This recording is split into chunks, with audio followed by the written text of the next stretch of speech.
Bienvenidos a Geek Lounge Sessions, creo que es el episodio 3, si no me falla la memoria. Episodio 3, este espacio de Geek Lounge Creators, Geek Lounge, donde nos permitimos hablar un poquito de la industria.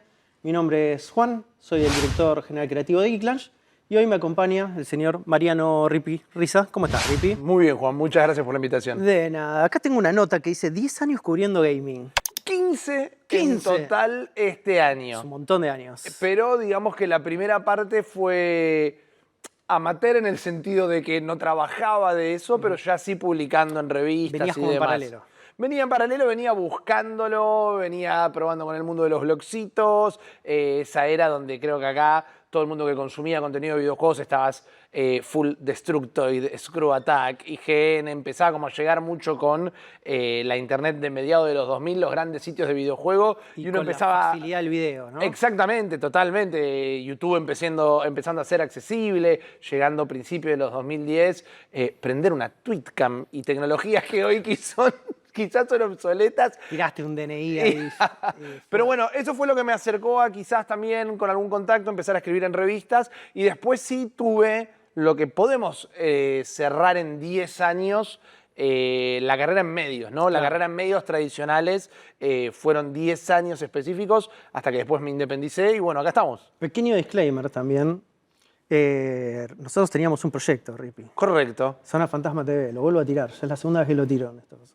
Todo esto es una excusa para que vos menciones Zona Fantasma, ¿no? De ahí nos conocemos nosotros. Correcto. Es un proyecto que también conjuga una parte muy interesante tuya, que es la de creador de contenido, ¿no? Sí, no solo totalmente. periodista gaming, sino que también es una pata, que es algo de lo que quiero profundizar un poco, porque Dale. creo que determina el proyecto en el que hoy por hoy estás siendo parte. Y la charla que quiero llevar hacia el día de la fecha es un poco esta idea de la transformación del periodismo, ¿no? Como estamos en un momento bastante bisagra, donde el periodismo ya deja de ser este lugar que viven los medios tradicionales y empiezan a aparecer actores o jugadores que son periodistas independientes que tienen un rol más parecido al del creador de contenido. Sí, Que de total. un periodista tradicional. Definitivamente. Y por otro lado, esta idea de modelos independientes, como el que se mueve tu proyecto, y de financiamiento colectivo, que es algo muy, muy importante. Entonces, vos sos publicista, no sos periodista, correcto. como de formación. Sí. Como publicista, vos arrancaste contestando un tweet y te convertiste en periodista de videojuegos. Me choqué de frente contra una profesión, Sí. por ejemplo, con algo que me parece súper válido, e incluso algo que siempre tuve en mente, que una vez me había dicho mi hermano, uno la profesión no la elige, se la encuentra, o la profesión lo encuentra uno, y yo creo que tuve un caso muy similar con eso. Yo estaba trabajando en agencias de publicidad, había podido mojar en algún momento un poco las ganas de despuntar con el gaming en alguna campaña para una PlayStation que empezaba a pisar un poco más fuerte en el país, cuando se empezaron a grabar los juegos en un español argentino acá en Argentina y demás. Y me hizo un lugarcito también en la publicidad, en las agencias donde yo estaba como el pibe de los jueguitos, pero no había hecho más que alguna prueba también con algún blogcito en internet, respondiendo un tweet con algo aprendido por la publicidad, que es la ley de las 3 Ls, lobby, lobby, lobby. Me estaba quejando de la actualidad en ese momento, en 2010, 2011, de lo que era la revista Loaded, que fue una de las mejores revistas de videojuegos de acá, pero tuvo un periodo que no me estaba gustando su contenido. Un tweet, como puede llegar a pasar, llegó a la editorial de la revista. O sea, bardeaste. ¿Bardeaste? Yo no estaba bardeando, yo reboteó. estaba diciendo, la verdad que no me gusta como me gustaba antes. Y me responden, va a haber un cambio editorial ahora, te ofrezco a que compres la próxima revista y me contás si te gustó. Compré la revista, la leí, contesté, che, me gustó, y un tweet realmente llevó al otro. Un diálogo genuino fue lo que se convirtió en una oportunidad. Totalmente. Y un diálogo, no es que vamos a ponernos acá ahora a explayarnos en que Twitter la gente se habla mal, pero fue un ida y vuelta con... Era otro Twitter. Era, definitivamente. Es, ¿qué es lo que no te venía gustando del producto? Esto y esto y esto. Bueno, mirá, lee la próxima revista y me contás todo. Y bueno, se forjó una relación ahí, pero fue eso, fue charlar, fue contacto, fue tratar de ponerle una cara a las personas con las que estaba hablando. Y yo reconozco que me caí de casualidad en el periodismo de videojuegos, pero bueno, prendió en mí y al día de hoy es a lo que me dedico. Eso te llevó a Malditos Nerds. Correcto, exactamente. Malditos Nerds en Vorterix. Sí. Ahí estuviste 10 años prácticamente. Ahí estuve, sí, 10 años, 10 años. Donde no solo encabezaste como un equipo, un programa dentro de la grilla de Vorterix, sino que hiciste también eventos en vivo dentro de Vorterix. Total, eventos como teatrales. Exactamente. Con Ciberix. Si no, Ciberix era el nombre, correcto. De esa etapa, ¿qué aprendiste que no podrías haber aprendido en ningún otro lugar? Para poner también un mínimo contexto, Vorterix era el primer año y parte de ese primer año, creo que 3 meses, si no un poquito más, no tenía programación. Era solo música que pasaba por la señal. Era Mario Pergolini abriéndose de Rock and Pop, que había estado como 25 años, pone la señal. Y me parece válido decir cómo ya casi desde el principio apostaron un programa de videojuegos en un medio tradicional. Pero claro, había que ir a buscar a personas que quizás no estaban dentro de los medios tradicionales para conducirlo. Entro ahí como parte de una mesa y eventualmente termino siendo el conductor del programa por prácticamente la mitad del tiempo que estuve ahí. Y lo que pude aprender, también trayendo cosas de la publicidad y mezclando un poco todo, fue los movimientos de los medios tradicionales. Yo sé que los medios hoy quizás que podríamos decir no tradicionales, como todo lo que tiene que ver con el stream, con la generación de video, con los creadores de contenido, tienen y han forjado su propia escuela y tienen su propio lenguaje y hay sus propias reglas, pero hubo un abordaje que hacer en todo eso. Yo recuerdo, nosotros llegamos a aprender en Justin TV, cuando todavía Twitch no se llamaba Twitch, pero Twitch ya estaba hace un par de años funcionando de manera internacional, cuando vos a una marca quizás todavía le tenías que explicar qué era la plataforma y qué significaba que la gente se pusiera a streamear videojuegos y qué significaba que hubiera un público que quería verlo. Entonces, aprender los tiempos, los procesos, aprender del mainstream para poder llevar a lo alternativo, aprender lo que no hay que llevar a lo alternativo, aprender las cosas que se pueden nutrir conjuntamente y las que no. Yo creo que fue un muy buen ejercicio para aprender a manejarse en ese mundo, no solo desde la creación de contenido, sino hoy con un proyecto propio autogestivo, donde hay que cumplir los roles comerciales, hay que cumplir los roles de relaciones públicas y demás. Y al mismo tiempo, otra cosa que estuvo muy bueno aprender, bueno, de tecnologías y demás, porque me tocó trabajar en un momento donde un medio tan tradicional como la radio se empezó a transformar en algo audiovisual, claramente nutrido por toda esta génesis de lo que vos comentabas recién al principio de la pregunta. Entonces, haber ido creciendo con la tecnología y las tendencias y lo que hoy se formó, hoy se conoce como plataformas de streaming y demás, haber estado a la par con un pie en cada uno de los mundos, para mí fue muy nutritivo realmente. Vos pasaste de ser el pibe que escribe, hacer la cara visible de un programa, tener una cartelera ahí en la calle Álvarez Thomas, prácticamente, ¿no? La Cross y Álvarez Thomas. ¿Cómo fue ese paso?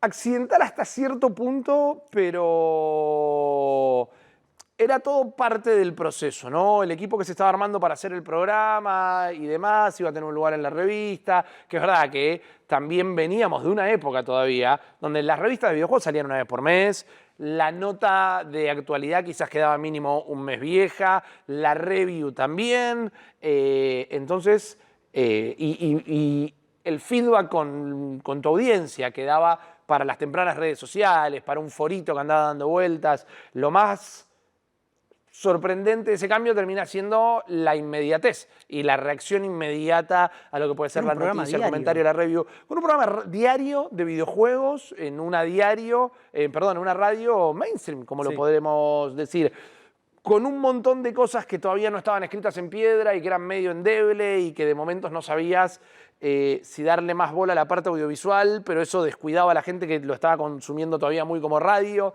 y viceversa. Entonces y era un 100% terreno de transición. 100% y era todavía un poco incómodo para el que lo escuchaba. No incómodo de hacerlo, pero siempre es como que nunca sentías que estabas pisando terreno firme del todo porque no había que descuidar ninguna pata. Y viniendo de ser esto, ¿no? Viniendo de no tener una preparación en medios y viniendo de ser el tipo que escribe, que en publicidad también estaba encerrado en un escritorio, laburando de redactor, no era lo mismo que salir a dar la cara. Ahí es donde el medio alternativo me hizo la escuela para el medio tradicional tranquilamente, porque cuando nosotros empezamos a aprender, cuando probabas con una Tweetcam, cuando hacías cosas por el estilo, eran esos streams donde tenías 20 personas, 40 personas como muchísimo, pero iba entrando el chip de, bueno, que tenías que entretener, tenías que manejar un ritmo, tenías que manejar una cadencia, tenías que mantener al público prendido y tratar de cautivar más público. Y en algún momento quedé delante de la cámara y me salía natural. No te voy a decir si lo hago bien o lo hago mal, pero había que llenar el aire, estaba ahí, había que pilotear un tema, estaba ahí. La conducción es algo que a mí me gusta mucho, realmente. Me gusta también ser el que reparte la pelota, el que abre el juego, porque... Sos un 5. Totalmente, totalmente 5 armador, todavía de los 5 antiguos, medio cuadradón de cuerpo. Me gusta, claro, estar ahí un toque para aguantarme el peso y ir haciendo los pases. Y todo eso, como vos bien dijiste, era un periodo muy de transición, así que de repente apareció la oportunidad de estar ahí y cómo lo logré fue probando con cositas todos los días y también mucho, que a mí siempre me gusta decirlo, aprendiendo de la gente que ya venía trabajando en medios, que puede parecer tonto, pero cómo respirar adelante de un micrófono, cómo hablar, cómo manejar energías por no arrancar siendo una tómbola y después a la media hora ya no puedes seguir hablando en el resto del programa. Entonces fue un tanto accidental, pero fue muy divertido. Fue una gran escuela. Fue una gran escuela porque, y es algo que a mí me encanta del stream en general y es algo que me pasa todos los días, prendo todos los días y pasa todos los días, siempre tenés que cambiar alguna rueda del auto sin frenar el auto, con el auto en movimiento. Como esos videos de lo que andan con los autos en 2 ruedas, ¿viste? Bueno, y esa gimnasia a mí me gustaba un poco. Yo siempre dije que los medios es un poco como un deporte de alto rango, ¿no? Por la cuestión de un entrenamiento, tiempos, cosas que no pueden fallar, cosas que tienen que salir al minuto, manejarte con gestos, manejarte con memoria, intuitivamente. Hoy por hoy tenemos muchas más herramientas de talkback y demás, pero tuve la suerte de hacer la transición a la parte más digital y creo que me dejó un montón de herramientas para defenderme. Vos sos una parte de la trifecta de New Game Plus. Ajá. ¿No? Hubo un momento donde ustedes decidieron apartarse de Malditos Nerds y empezar su propio proyecto. Correcto. ¿Qué lectura de la industria los llevó a tomar esa decisión? Fue un punto donde veníamos más o menos observando lo que venía pasando con la manera en la que la gente consumía los streams y lo que se podía estar haciendo. Y hubo un hecho bastante nefasto, pero que nos termina marcando el camino, que fue la pandemia.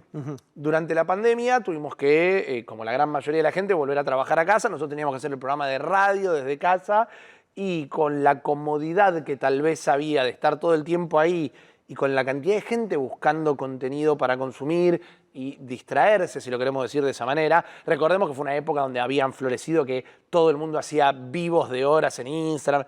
Estábamos consumiendo para abstraernos un poco. Entonces prendíamos por periodos mucho más largos de lo que era nuestra programación tradicional y nos dimos cuenta que la gente estaba ahí, clavada, marcada a toda hora. Y además también fue el comienzo donde empezamos a notar también acá a nivel país lo que hoy llamamos economía del creador, ¿no? Donde el público ya estaba acostumbrado, confiado y decidido a que si quería consumía a un creador o creadora específicamente y abonaba una suscripción, una propina, como querramos decirle. No es algo que era algo tan abstracto, sino que la gente ya empezó a consumir de esa manera. Bueno, pasó todo lo que fue en su momento la cuarentena y en 2022 dijimos, bueno, es ahora. También justamente en ese periodo de lo que fue la pandemia, nosotros seguíamos en la radio, pero pasamos a trabajar en televisión por primera vez también y tuvimos un noticiero de videojuegos 1 año en la televisión.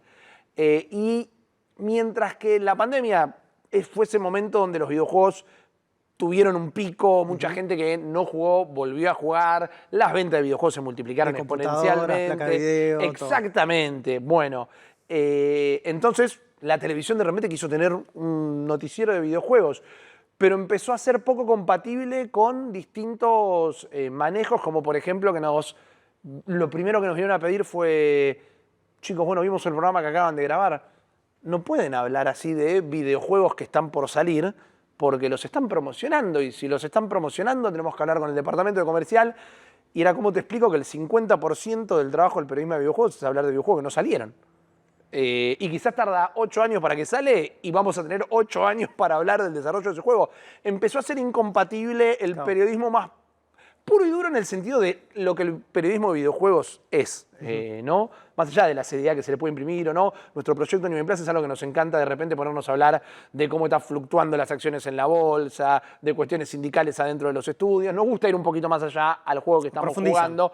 Profundizamos, nos gusta hacerlo, nos gusta consumir medios que lo hacen también. Y definitivamente no había lugar, el medio tradicional necesitaba que hables de la Among Us, porque estaba todo el mundo hablando de la Among Us. Y no veo que ese esté mal, pero la pregunta era, bueno, ¿cuál fue la lectura que hicimos para dar el paso? Y ahí dijimos, si el periodismo videojuego ya alcanzó un poco un techo en los medios tradicionales, que quizás solo quieren que vengas a comentar el lanzamiento de la semana. Por los mismos mecanismos del medio tradicional, más que por otra cosa. Exactamente. Y además ya comprobamos que la economía del creador es algo que está instalado a nivel global. Bueno, este es el momento y fue así como en octubre de 2022 arrancamos con New Game Plus. ¿Cómo fue ese primer día?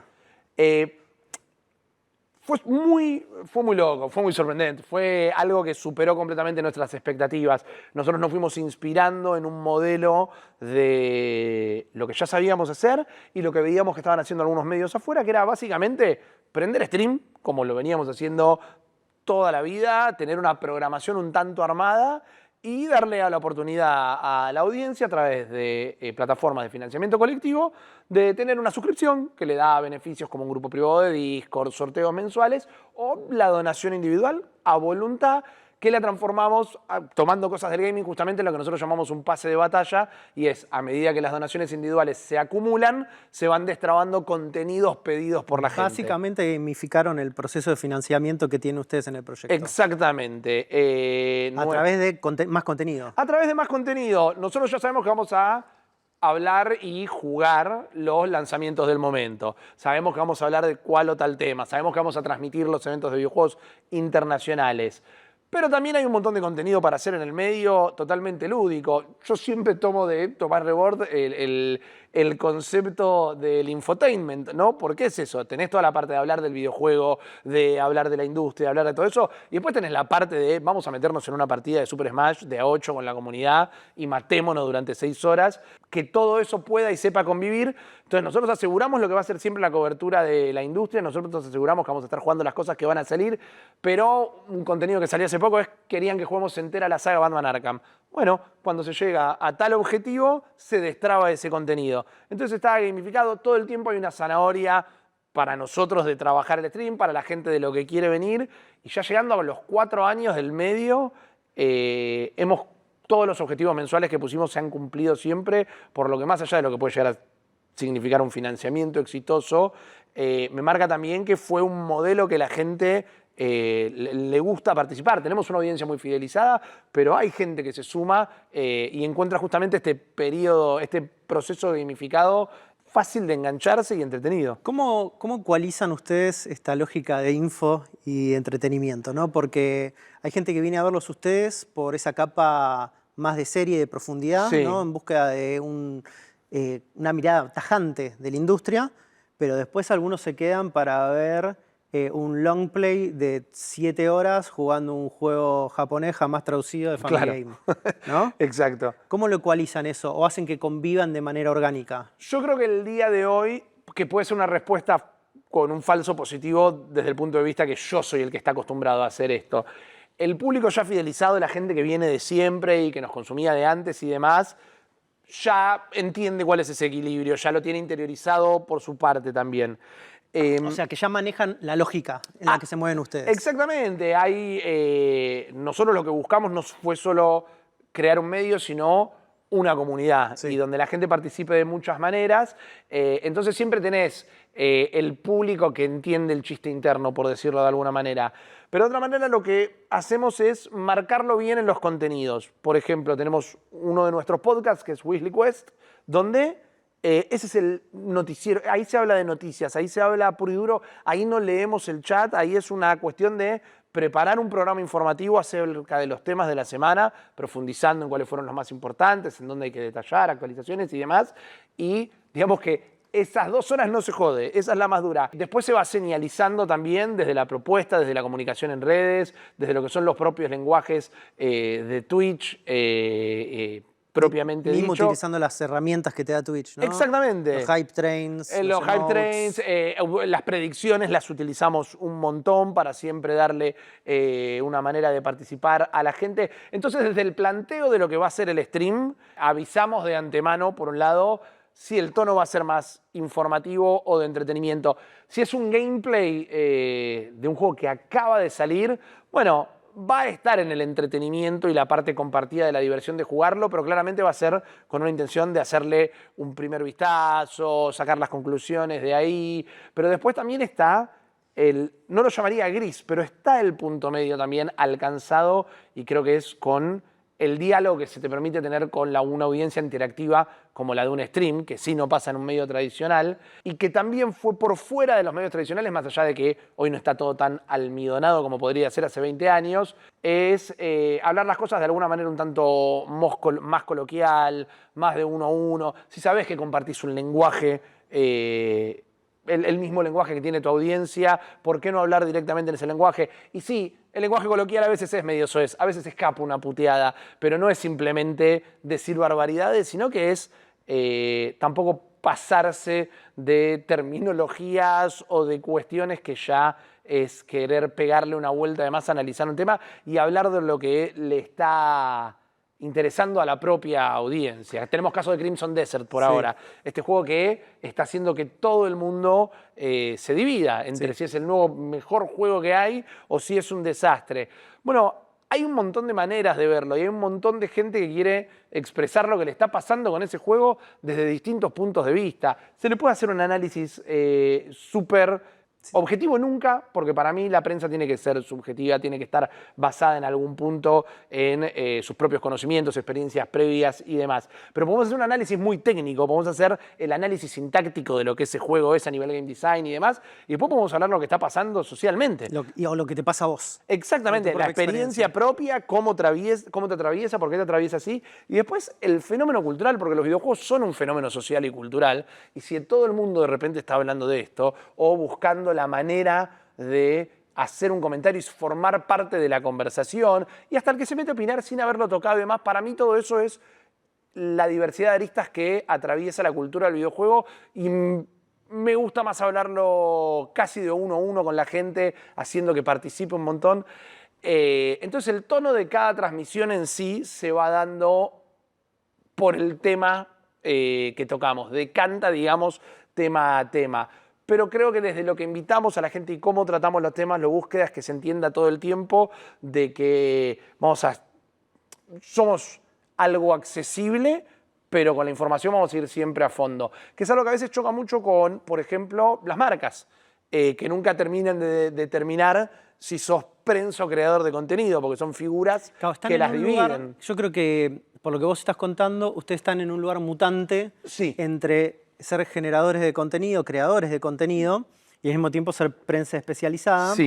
Es un lugar que lo deja en un gris un poco raro para esta categorización. Buscado, no, me imagino. Buscado, pero nos deja en zonas donde de repente tenés que encontrar explicándote más de lo que te gustaría. Exactamente. ¿No? También por lo que veo es, de manera muy orgánica, ustedes terminaron definiendo una estrategia que es de la manera en la que, porque como lo planteas, tenés verticales de contenido directamente, ¿no? Decís, bueno, esto es prensa, puro, duro, y le dedico un canal de distribución, que son mis podcasts, exacto, lo que sea, y después tenés una zona de comunidad, ¿no? Correcto. Que tu zona de comunidad son tus streams diarios directamente. Son nuestros streams diarios. Donde se involucra mucho más la audiencia en la interacción con ustedes, ¿no? O sea, definitivamente. Con vos, con Chopper o con Guillo, que son las otras partes del proyecto. Correcto. Cada uno le da su impronta también, ¿no? Sí, bueno, eso fue otra cuestión desde lo que podía llamarse o entenderse como una bajada editorial. Es lo que nos une por la manera en la que vemos la industria y nos gusta tratarla, pero también siempre con verticales totalmente personales de cada uno de nosotros, que no estamos siempre de acuerdo en todos los temas. Porque básicamente cada uno de ustedes tiene un personaje. Sí, de alguna manera u otra, por ahí involuntario, pero lo tiene. A ver, yo creo que sí, es una persona más que un personaje, ¿no? Son roles dentro de una party, justamente en una partida de rol, porque también nos gusta ver la industria de maneras distintas y para mí eso hace que cada uno pueda ofrecer distintos contenidos cuando se pone a streamear o cuando nos ponemos a dialogar con la audiencia y al mismo tiempo cuando debatimos entre los tres se alcanzan muy buenas charlas. La intención siempre fue también esa. Jamás nos pasó en medios tradicionales que nos dijeran no pueden decir esto de un juego, no pueden hablar esto de otra cosa, pero yo creo que hay una regla que atraviesa absolutamente toda la creación de contenido en la plataforma que se te ocurra y desde que aparecieron por primera vez, que es la autenticidad que podés llegar a ofrecer. Estoy muy, muy seguro que podés no estar de acuerdo conmigo con una opinión acerca de un juego, pero lo que yo busco es que la escuches y que vos me devuelvas la tuya y la debatamos en todos esos espacios que ofrecemos como comunidad y como vivos. Ya estamos más cerca de los Digital Foundry y de los papás de los videojuegos que de los creadores de contenido más jóvenes. Pero somos de una generación que claramente creció con todo eso y que quiere escuchar a gente grande también hablar de videojuegos. Entonces es ofrecer un poco ese punto de vista. Tener canales de monetización como tienen ustedes, como Ko-fi, como Cafecito, no sé si tienen Patreon o no. No. Ko-fi Cafecito. Ko-fi Cafecito. Y obviamente la monetización de Eso les Twitch. permite a ustedes mantenerse independientes, ¿no? Correcto. ¿Qué decisión fue abrir esos canales de monetización? Estaban al alcance, estaban siendo muy utilizados, fue otro aprendizaje de la pandemia. En su momento, porque hoy las plataformas han cambiado y bueno, se puede encontrar la información en las propias plataformas. Las dividimos en esas dos porque en un momento Cafecito era solo para Argentina, no se podía interactuar de manera internacional. También encontramos la manera de poder aprovechar las distintas facilidades de las distintas plataformas para hacer nuestro trabajo, porque, por ejemplo, Ko-fi generalmente es para la audiencia que está en el exterior, que hay mucho argentino viviendo en el exterior, pero nos acompaña mucha gente de Chile, de Uruguay, en España, empezamos a crecer en México, cosa que me pone muy contento, y eso lo empezamos a quizás reinvertir o reutilizar de otra manera, porque con lo que es la recaudación de Ko-fi empezamos a cubrir eventos internacionales, por ejemplo. Viajamos a Los Ángeles para la Summer Game Fest, fuimos a cubrir de manera totalmente independiente Tokyo Game Show en Tokio en 2024, si no me equivoco en este momento. Esas plataformas estaban probadas, utilizadas por creadores de contenido alrededor de todo el mundo, había una seguridad de que si la gente acompañara, eran lugares que se podían utilizar para lo que nosotros planeábamos hacer y nos daban esta flexibilidad de poder, como hicimos, gamificar nuestro contenido, nos daba las herramientas para hacer sorteos adentro. La verdad que grandes plataformas, o al menos muy bien pensadas para acompañar a lo que hoy es un trabajo, que es la generación de contenido. Sin embargo, ustedes no se niegan a colaboraciones con marcas, ni nada por el estilo, ¿no? Eso es parte también de su modelo. Exactamente. Entiendo que también esta búsqueda de estas plataformas como de crowdfunding, o como querramos decirle, es también un link directo a la comunidad, ¿no? Es como les permite no pasar por ningún otro proceso de monetización, como puede ser la monetización de Twitch o de YouTube, que me imagino que también las deben tener activas igual. Totalmente, sí, claro, es otro canal de revenue para ustedes. Pero esto es directamente la comunidad hacia ustedes. Derecho. Es uno de los casos que yo por lo menos veo acá en Argentina cuando lo largaron ustedes, que después creo que varias plataformas o medios fueron adoptando. Se me viene al caso Gelatina directamente, que años después decidió cortar todo tipo de pauta y ser directamente financiados por su comunidad. Claro. Yo a ustedes lo vi hacer primero, y tomar ese tipo de decisión. Nosotros tomamos el modelo de pequeños creadores de contenido que consumíamos, pero creo, sin poner la posición de primero no, que los medios no lo estaban haciendo todavía. Incluso grandes medios de afuera con los que hemos tenido el gusto de coincidir y hoy tenemos una relación, como la gente de Giant Bomb, terminaron independizándose un par de años después de nosotros y empezaron a hacer el mismo proceso y me parece que tiene que ver con un periodismo de videojuegos saliendo de algún capullo, ¿no? Evolucionando a una nueva etapa, en esta que hay un interés para un periodismo de videojuegos más profundo, hay un interés para algo más dedicado y que no sea solo la columna en tal o cual programa. ¿Y eso también te permite a vos cierta flexibilidad o no estar atado a ningún tipo de agenda más que no sea la tuya? Totalmente, totalmente, porque algo que sucedía particularmente con los medios tradicionales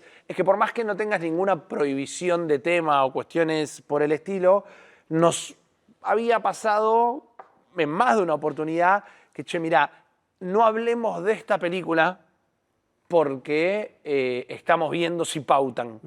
Y es como, claro, pero qué sé yo, es Avengers Endgame. La gente estuvo esperando 10 años esto, hacemos un programa de cultura popular y demás. No podemos no hablar de esto en este momento. Por hablar de un ejemplo, que se puede haber sido tranquilamente. Entonces, desde la independencia, nosotros tenemos la posibilidad de elegir cuándo sí perseguir tal vez algún tipo de pauta comercial o cuándo no dejar de aprovechar alguna oportunidad que si tuviera que depender de un sponsor o demás, se complicaría. ¿Y cuándo pegar duro y parejo? No, definitivamente, exactamente. Pero, y también la posibilidad de decir no. Cuando estás trabajando para una estructura que toma decisiones, a vos te cae el, che, hoy tenemos que hacer esto. Nunca hice nada que no quise, pero siendo nuestro el emprendimiento, cuando nos sentamos con alguien a charlar una propuesta que nosotros acercamos o que la marca nos acerca a nosotros, buscamos la manera de ofrecerla de forma tal que encaje con lo que es nuestro contenido.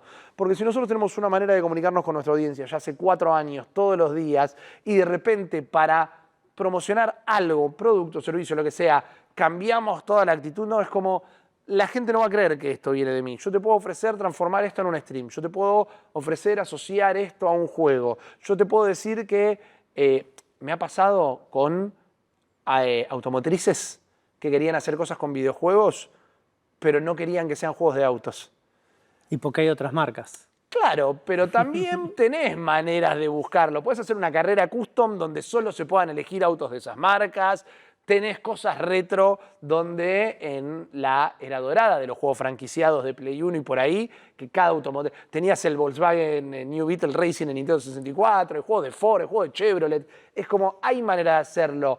Pero quizás un equipo de comercial que está vendiendo para tu programa que es de fútbol, para el programa de ellos que es de videojuegos, para el programa de él que es de cocina, no tiene la profundidad de sentarse a decir, mirá, te puedo armar una propuesta ad hoc. Claro, necesitan algo horizontal que cubra todo el espectro de cosas. Nosotros desde nuestra independencia me encantaría laburar juntos. Ya sea que vos acerques una idea o nosotros saquemos la mejor idea posible. Porque uno sabe que el público entiende lo que es un arreglo comercial y que es así como se sostienen los medios, pero también está esta cuestión en el stream de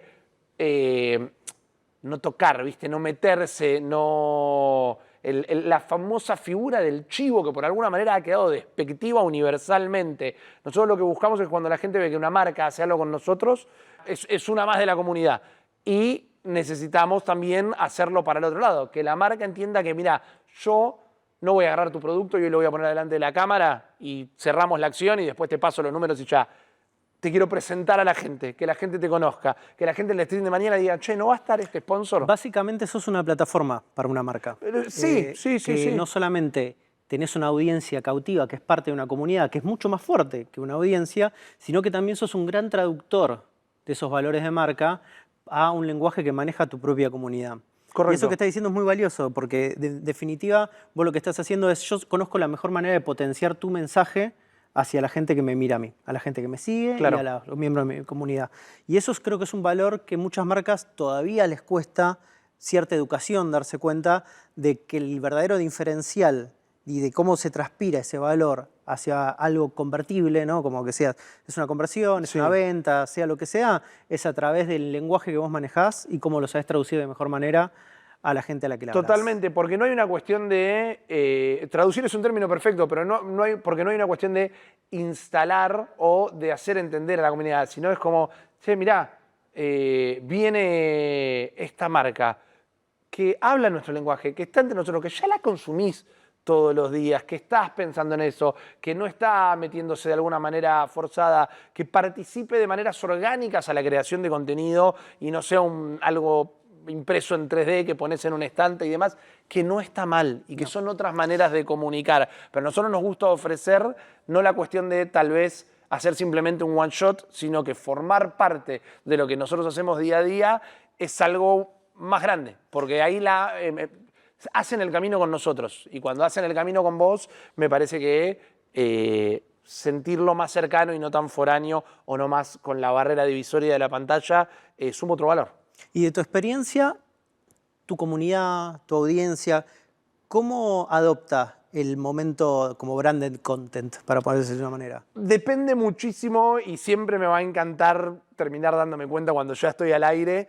Depende muchísimo la marca, justamente, ¿no? Porque decíamos, hay marcas que la gente te dice, ojalá un día los sponsoree tal, porque todos ya tenemos marcas de distintas cosas que nos gustan, sí, y ya está creado ese trabajo de fidelización. Hay productos que a la gente le molestan, ¿viste? Que le parecen más mala palabra, con cuestiones que tienen que ver más con monetización y demás. Entonces... Sí, la palabra con C. Claro, exactamente. No hay que arrancar, perdón, siempre de la base de que no solo la pauta comercial, el contenido que vayas a hacer ese día va a haber alguien que no le va a gustar. Sí, y también en definitiva que por ahí la marca se alinea a los valores de tu proyecto y de tu comunidad. Exacto. Desde el entendimiento que tengo yo muchas veces, o sea, las audiencias están ya acostumbradas a que las marcas vengan a apoyar a los creadores de contenido y por eso son bien recibidas dentro de todo. Pero entiendo que hay fricciones, ¿no? También que tiene que ver más con los valores de cada una de las marcas y ver si se alinean o no con el proyecto, con la persona, con lo que sea. Totalmente. Y en esa cuestión, por ejemplo, sin criticar a nadie, por más que lo podría criticar porque es algo que no me gusta, pero quiero decir, no es una cuestión de ponerme en un pedestal. Todas las semanas nos llegan ofertas de casinos, por ejemplo. Y nosotros ya tomamos la decisión de que con eso es algo que no vamos a trabajar. Es decisión de cada creador y responsabilidad de cada creador o creadora cómo presenta esa marca. No creo que yo me tenga que meter a decirle a otro cómo lo hace. Nosotros decidimos que no. No nos gusta, no es algo que queremos promocionar. Nuestro público es grande, no es chico. Es gente que está en nuestro círculo de edad. Este año ya salió información que mientras que el segmento de videojuegos generalmente se lo consideraba entre 25 y 45, ya está entre 30 y 50. Se fue corriendo, porque encima... Tremendo. Sí, es horrible. Pero encima, claro, los chicos más chicos, hoy las audiencias más tempranas, están más con la cabeza en plataformas como Roblox y demás, sino en el entendimiento de la industria del videojuego en general, la pluralidad de opciones y demás. Pero nosotros tomamos la decisión de que ese es un contenido que no queremos. Y hemos tenido el buen tino también y la confianza de trabajar con otras marcas que tengan pluralidad de productos. Y bueno, un monitor tiene que ver, una memoria tiene que ver, algo. Y de repente sale una aspiradora y le digo, yo te puedo hacer el trabajo. Genuinamente lo puedo hacer. No va a rebotar por ningún lado, no va a tener mucho sentido. Vas a cautivar a alguien que dices, uy, mirá, yo justo estaba pensando en comprarme una rumba y vienen y la presentan. Pero somos gente grande. De nuevo. Las aspiradoras son una necesidad a esta altura del partido. Pero yo incluso tengo una portátil para todo lo que es el gabinete y demás. Pero déjame ser tu vidriera para algo que te puedo magnificar muchísimo más. Y no por vergüenza tampoco, o porque no esté bien promocionar una aspiradora, sino para una cuestión de que todo lo que hagamos se sienta natural todo el tiempo. Nosotros tenemos una manera de expresarnos que es que para el público la cocina está totalmente abierta, nosotros explicamos cómo tomamos las decisiones, por qué las tomamos, a veces está hasta de más, pero es algo que nosotros tomamos la decisión, porque también algo que falta y algo que para mí demuestra que después hay un montón de marcas al mismo tiempo que tienen que terminar de adecuarse o de entender cómo son distintas cuestiones dentro de la creación de contenido, es porque hay mucho secretismo o porque todos hacen muy puertas para adentro, se arreglan cosas muy distintas con cada uno, que está bien, pero que después parece que todo termina siendo muy aleatorio o cuestiones muy de la marca más grande con el creador de contenido más grande y sin que haya un mensaje que tenga algún tipo de coherencia específica más allá de esto es un sponsoreo. Esa cuestión de gamificar o de que todo se sienta contenido que hasta la presencia de una marca que se acerque se sienta contenido, es parte de nuestra búsqueda de la transparencia con la que hacemos las cosas. Y eso es un poco, le va gustando a las marcas porque entienden que la gente ya confía en esa transparencia, entonces ya saben que el mensaje va a venir desde una curaduría. Claro. Hoy vos tenés periodistas, tenés streamers, tenés influencers, más o menos todos cubriendo lo mismo en el ámbito del videojuego. Como que esos límites hoy por hoy son difusos, ¿no? Sí, básicamente. sí. Importa, es irrelevante. En definitiva, esto va hacia otra pregunta, en realidad, bien. que es, ustedes un poco tienen esta cosa entre ser influencers porque tienen sus propios canales, con seguidores, cada uno. Tienen también esta variante medio entretenimiento y también tienen la variante de periodismo. Sí.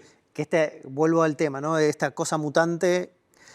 Esa búsqueda, ¿no? De cubrir varias aristas, de difuminar un poco esa categorización que existe por cuestiones obvias, ¿no? Correcto. Definir un periodista a diferenciar un streamer, a diferenciar un influencer.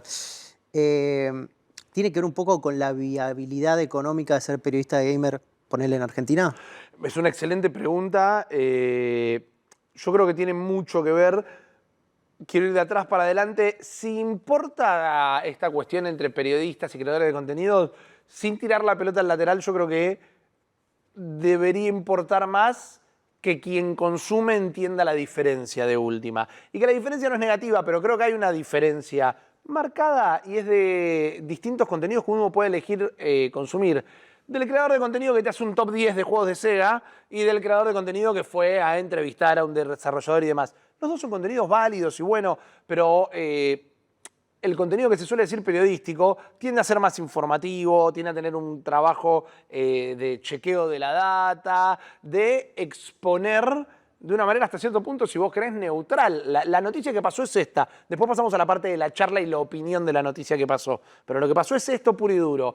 El creador de contenido suele poner más en el discurso las keywords que saben que hace que el video que va a funcionar, tiende a poner más en el relato de lo que está contando, inclinar la balanza, digamos. Lo que estuvo pasando estos últimos fines de semana con este juego que llamó Crimson Desert tenía mucho que ver con creadores de contenido que venían hablando del juego diciendo que era pésimo antes de que saliera y gente diciendo que era buenísimo antes que saliera. Se generó una grieta antes de que el juego terminara de llegar a las manos de nadie, pero a mí no me gusta, son las reglas del juego. El generar contenido de casi todo, pero en parte de los videojuegos es así hace un largo rato. Yo no creo que esté mal, no me gusta el contenido tendencioso, no me gusta el contenido que habla de algo que todavía no pudo probar y demás, pero entiendo que es contenido que existe. Ahí creo que ya hay un poco más una responsabilidad del consumidor de, si disfruta ese tipo de contenido, entender que no le están dando información o cómo manejarlo o replicarla. Ahora, como muchas veces te pasa, suele haber más trabajo para el creador de contenido que para el periodista. Explícitamente he tenido charlas con marcas que me dicen, me viene al pelo que puedan hacer los dos laburos y me han dicho, hoy necesitaba un influencer y ustedes son demasiado prensa. O hoy necesitaba prensa y ustedes son demasiado influencer. De vuelta, volvemos a ese lugar gris, raro. Exacto. Y a veces también creo que les hemos dado el pie para una excusa perfecta.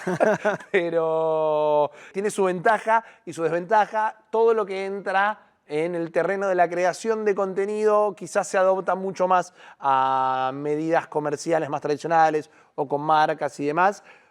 Pero también creo que estamos en una era donde todo eso está pegando la vuelta. Este año hemos estado utilizando un montón la herramienta de patrocinios de Twitch, por ejemplo, que directamente te acerca a marcas y mientras que es de una manera muy automatizada, y no creo que esté mal, lo que haces vos cargas un perfil y te dicen, bueno, esta marca es ideal para tu perfil. Y después lo que tenés que hacer es apretar un botón para que se te active una skin. Una campaña. Exactamente, se te activa una skin en tu home. Y bueno, a veces hay un PNT para hacer, otras no, pero termina siendo jugar Marathon, el último lanzamiento de PlayStation, que también lo íbamos a estar jugando. Entonces creo que también la monetización y algunos espacios publicitarios encontraron mejores maneras de utilizar la plataforma. Si bien el videojuego caló bastante profundo en la cultura popular, Sí. Yo siento, o esto es una percepción, de que las estructuras en medios tradicionales no son tan estables, para decirlo de una manera, ¿no? Se suelen desarmar, armar, desarmar, armar constantemente, tanto los profesionales como por ahí unidades dentro de medios grandes, como los medios más independientes y todo eso, ¿no? ¿Por qué pasa eso? ¿Por qué crees que...? Yo creo que tiene que ver un poco con tendencias, ¿no? Hubo momentos donde el gaming estuvo muy, muy fuerte y al alcance del otro, por momentos económicos, por momentos de PlayStation, que es una empresa que logra colocar una pieza de hardware que se transforma en el iPhone o en lo que en su momento fue el reproductor de DVD, en esa pieza que tiene que estar en tu casa. Después corroborado por números de PlayStation de que solo el 10% de su base de usuarios compra los juegos exclusivos y demás. Todo FIFA y Call of Duty. Todo FIFA y Call of Duty, la Fortnite Machine, cosa que está perfecto porque ¿qué empresa no quiere que su producto se transforme en tal aspiracional? En esos momentos donde fluctúa totalmente la atención que se le está dando en los videojuegos, es cuando se crean esas estructuras, cuando pasa más un segundo plano, de repente se derrumban de nuevo esas estructuras. Pero creo que el videojuego hoy por hoy, porque vos y yo crecimos mirando programas de videojuegos en la tele. Top Kids estaba en la televisión pública, bueno, Magic Kids, Nivel X estaba en el cable, había ya otros programas también en otros momentos. Pero hoy creo que el lenguaje del gaming ya no pasa casi en ningún momento por el medio tradicional.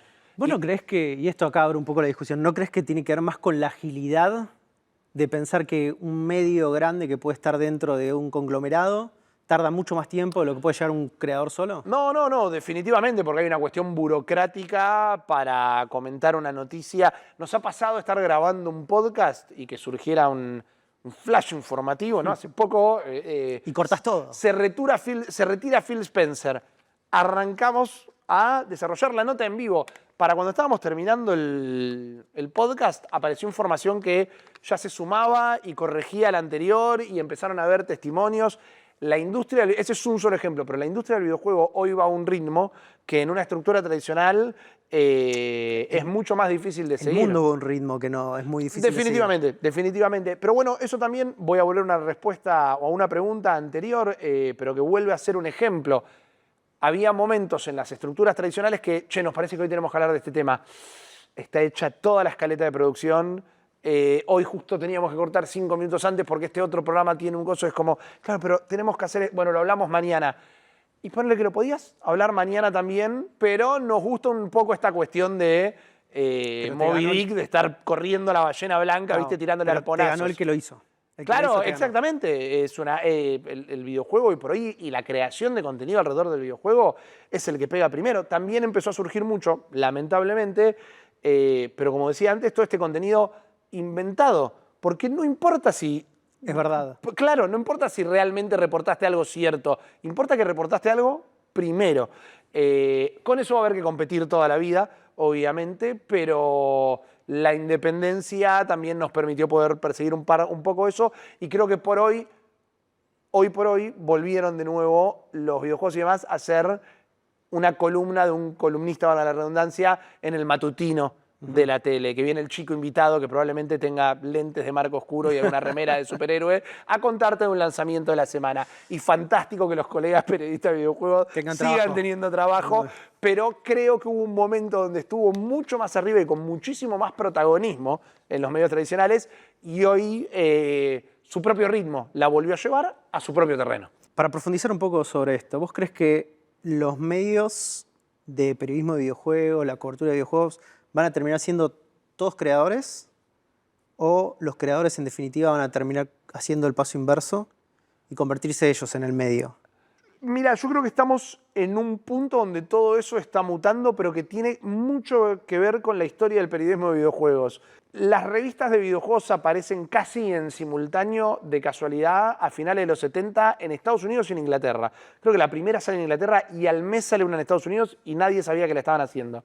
Y era medio un bodrio, porque la gente que vio que empezaba a surgir el tema de los videojuegos y las computadoras personales, empezaron a contratar periodistas. Y es como que le faltaba aura, diríamos, le faltaba alma, le faltaba un entendimiento más profundo del tema. Y empezaron a ir a las puertas de los locales de videojuegos a contratar a la gente que compraba los juegos. Y de repente las notas empezaban a salir con más errores de sintaxis o de ortografía, pero claramente estaba escribiendo la gente que sabía del tema. Yo tengo colegas periodistas mexicanos que me han contado que literalmente, como si fuese el capítulo de Los Simpsons de la película de Tom y Daly, estaban en la puerta de un negocio y le dijeron, chicos, ¿quieren venir a trabajar para Nintendo?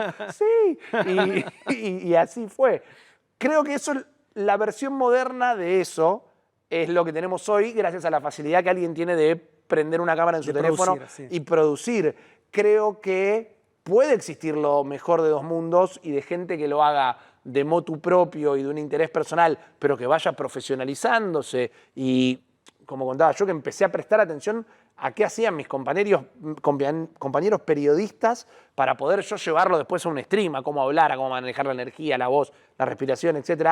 Hay algo que se puede profesionalizar, pero también creo que hay un montón de creadores de contenido que quizás no tengan una formación profesional o que todavía no tengan la última cámara que le grabe en 4K y no se puedan armar el setup total, pero saben muchísimo de lo que están hablando. Entonces, la democratización que las nuevas tecnologías nos han dado, para mí hace que estemos en este momento también donde el híbrido del creador de contenido y el periodista pueda llegar a terminar dándose la especie definitiva acerca de esto. Volvemos siempre a algo que surge cada vez que hablamos en este espacio, que es hablar desde lo genuino y de la pasión. Sí. Se nota y se transpira, en definitiva, cuando estás haciendo algo que realmente es como por un trabajo. Y yo creo que, en definitiva, como lo decís vos, y algo que se nota en su proyecto es que ustedes viven y se apasionan por lo que están haciendo. Retomando algo que dijiste también muy interesante, esta idea de no importa si es verdad o no, lo que importa hoy por hoy también es la idea de cubrir algo, si existe o no existe. Eso viene un poco de la mano, ¿no? De cómo la IA está impactando en absolutamente todas las industrias. Ya sabemos cómo impacta en la industria del gaming, ¿no? Como con el tema de los assets, la producción de assets, la producción de guiones, todo eso. ¿Cómo impacta en lo que hacen ustedes, en el contenido y en el periodismo?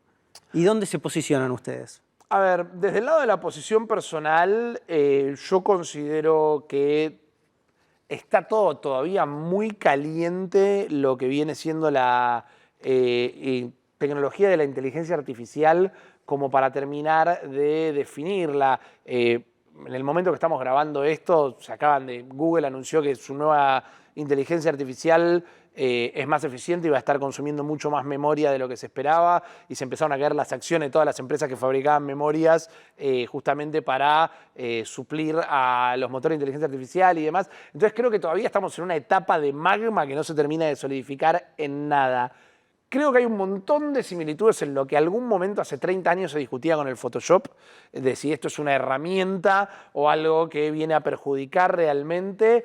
Yo creo que ahí también se habla a veces de una manera muy plana de la inteligencia artificial y hay que separar la inteligencia artificial generativa de la que puede llegar a ser utilizada de algún otro tipo de herramientas, pero desde una posición personal me opongo un poco a la rebelión de las máquinas, pero porque pasando a la segunda parte de tu pregunta, ya tengo colegas que en distintos países del mundo, en Estados Unidos está pasando un montón, que vacían redacciones enteras de sitios de videojuegos porque pueden fidearle un estilo. Sí, un estilo para que escriba como esa persona. Le fidean todas las propias notas que ya escribieron sus propios redactores y una gacetilla de prensa que llegó de una marca de monitores y hay una nota escrita. La realidad es que hoy por hoy se puede hacer y la realidad es que hoy por hoy ya hay gente perdiendo su trabajo por eso. En un mundo ideal, imaginemos, habría un equilibrio entre la gente que mantenga también quizás curando y alimentando y formateando eso, porque también me pasa que al día de hoy están muy perfeccionadas las inteligencias artificiales, pero todavía tienen como una huella digital muy marcada. Es fácil darte cuenta en un sitio de videojuegos cuando una persona no escribió una nota. Como también cuando la escribió una persona era muy fácil darse cuenta que copió y pegó la gacetilla de prensa sin cambiarle una línea. También te das cuenta cuando no hubo una persona que la escribió ahí. Y hoy están copiando y pegando la gacetilla de prensa que ya estuvo escrita previamente por una inteligencia artificial. Creo que se está perdiendo un montón la artesanía en ese caso de lo que puede llegar a ser alguien que cubra videojuegos, un medio que cubra videojuegos. Y a vos, teniendo en consideración que hoy el factor principal y lo que los moviliza a ustedes es la comunidad detrás. Sí. La gente va a buscarlos ustedes, no va a buscar, por ahí va a buscar noticias, por ahí va a buscar una cierta cobertura, todo eso, pero en definitiva el filtro son ustedes. Sí. Ese factor humano, ese filtro humano, ¿no es un gran diferencial y es lo que realmente va a separar la situación de consumo contenido de AI o consumo contenido de personas?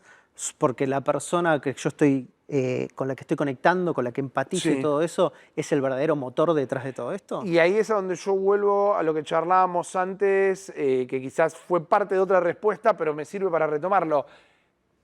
Yo no creo, existir existe, no es que no creo, pero el contenido objetivo para mí no es buen contenido. Yo creo que cualquier tipo de análisis y de... Primero que no existe, pero se confunde muchísimo, o los años que yo he trabajado en periodismo veo que se confunde naturalmente la objetividad con la sinceridad, ponele, ¿no? La objetividad con decir la verdad.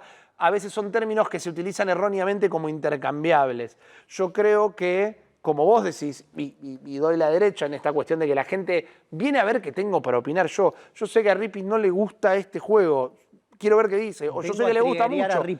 Definitivamente, porque la participación de cualquier audiencia hoy por hoy en cualquier stream no es pasiva de ninguna manera, no solo desde cómo podés participar con una predicción o con un beat, sino desde que sabés que con insistencia o siendo muy incisivo o conociendo al creador de contenido que estás mirando, vas a saber cómo triggerearlo, cómo trolearlo, cómo molestarlo. Yo hay palabras que no puedo desprogramarme, que leo en el chat con el rabillo del ojo una palabra y ya me saco. Y creo que eso sí es irreemplazable. Y ahí vuelvo a una analogía que a mí me gusta mucho, es la cuestión del primer disco de una banda, ¿no? O este concepto tan norteamericano ya y obsoleto de la banda de garage. A mí me gusta que tenga un poquito de mugre, a mí me gusta que esté susceptible a fallar que se en algún momento. Honesto, sincero. Genuino. Con fallas. Con fallas. Y lo que da el stream, que a mí realmente me encanta, es que la tele en vivo también te lo da, no digo que no, pero es otra manera. El otro día hice un stream de 15 horas seguidas. En esas 15 horas seguidas, fallás. En un momento empezás a fallar. No hay manera de que salga bien. Exactamente. Pero incluso cuando quizás estás haciendo algo más importante o estás haciendo una cobertura, todo lo que pueda llegar a pasar real en el lugar, en el momento, eso me parece que es irreemplazable realmente. Es montable, podés fabricar un momento viral hasta cierto punto, pero me parece que lo que va a ser irreemplazable es esa cuestión orgánica de estar haciéndolo un tanto a pulmón y estar haciéndolo de nuevo por un empuje propio y personal. Rippy, ¿para dónde va New Game Plus? ¿Cuál es el próximo paso? Tenemos un par de horas para charla con esto. Es una excelente pregunta porque me parece que le va a dar un condimento un poco a lo que hablábamos recién. En el mundo de hoy, como se mueve el consumo y la creación del contenido hoy por hoy, yo creo que no hay que poner todavía la vista muy a futuro, sino moverse de a tramos un poco más cortos. Porque de acá a agosto de este año viran las tendencias de cómo se consumen las cosas. Algo cambia, como cuando en su momento no había podcast y hoy todo el mundo tiene 2, 3, 4 podcasts. Existe la posibilidad de que en un momento este año los podcasts pasan a ser una modalidad de creación de contenido medio obsoleta. Obsoleta de distintas maneras, porque, por ejemplo, nosotros naturalmente nos chocamos mucho con todo lo que tiene que ver con contenido de redes sociales, como generación de reels y demás. Es algo que no nos sale orgánico, es algo que realmente explota cuando nosotros ya teníamos una formación recontra hecha y no lo podemos manejar de una manera tan orgánica o natural como si estar 15 horas al aire, por ejemplo. Y si sale es parte del contenido. Y es un recorte del contenido, pero también reconozco que no somos los mejores al recortar nuestro propio contenido porque de nuevo es otro lenguaje. Pero esa tendencia es la que el público busca, la que de repente hace que el descubrimiento que quizás no te da la propia plataforma sí llega por ahí. La marca, que vos bien sabrás que antes venía y te pedía números o antes venía y te pedía tal recorte, hoy te dice, bueno, sí, hagan el stream de 6 horas, pero después pasame los números del reel. Claro. Nada más. Entonces, las tendencias no solo cambian de cómo la gente consume, sino de cómo la industria se va manejando con sí misma, ¿no? Esta cuestión totalmente eurobórica de generar contenido y vivir de eso. Entonces, lo que estamos haciendo ahora, o mejor dicho, lo que empezamos a hacer ahora es que a partir del año pasado, que cumplimos 3 años en vivo, al aire, ininterrumpidamente, siempre manteniendo una base de suscriptores o incrementándola, corroborando que esta elección de la gamificación del financiamiento colectivo funciona, está probado, aceptado, bien recibido, que pudimos mantener una estructura de realizar los contenidos y también poder tener una presencialidad en una cuestión de ir a eventos, a cubrirlos o ir a eventos a tener una charla con una marca, viendo que lo que habíamos planeado inicialmente funcionó, recién ahora cerró la primera etapa y es el proyecto que teníamos es viable, es funcional y acá hay algo que hay un público que le interesa consumir. Entonces el futuro de New En Plaza en este momento es, ya habiendo abandonado las rueditas por completo, empezar a construir sobre esto. Ya tenemos productos que son insignia y que quizás son marca en sí mismo, como es nuestro podcast. Bueno, el podcast llevarlo al siguiente paso, que pueden llegar a empezar a hacer, subir el nivel de las grabaciones o la intención de hacerlas un poco más en vivo. Otro paso es empezar a bajar de escala lo que eran nuestras coberturas de eventos internacionales para empezar a hacer otro contenido más a nivel local. No quizás cubriendo eventos, pero este año, por ejemplo, la mayor parte de nuestra comunidad con la que nosotros hacemos encuentros, que no está en Buenos Aires, está en Córdoba. Entonces decimos que este año nos vamos a ir a Córdoba. Teatro en Córdoba. Y la idea es, primero vamos a caer en Córdoba y después vamos a ver qué hacemos.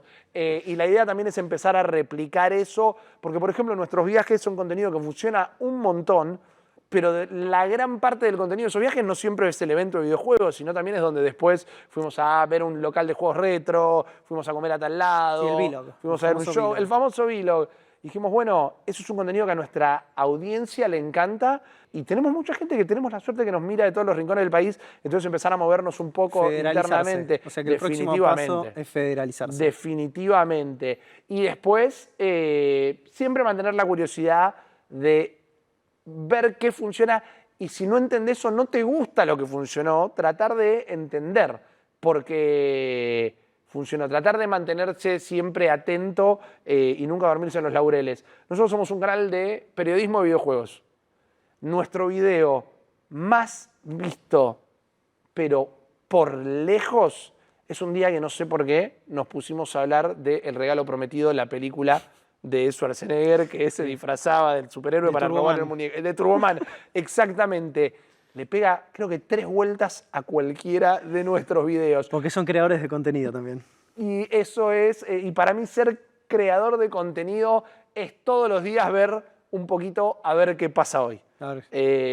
¿No? Un plan de acero para después hacerlo de goma. Me parece muy bien. Rippy, muchas gracias por tu tiempo, gracias por acercarte acá. Por favor. Y gracias a todos los que se quedaron para ver esta tercera edición de Geekland Sessions. Nos estamos viendo la próxima. Los esperamos. No te muevas, ¿eh? Quédate quieto. No te muevas. Hasta que no hagan las señas, no te muevas.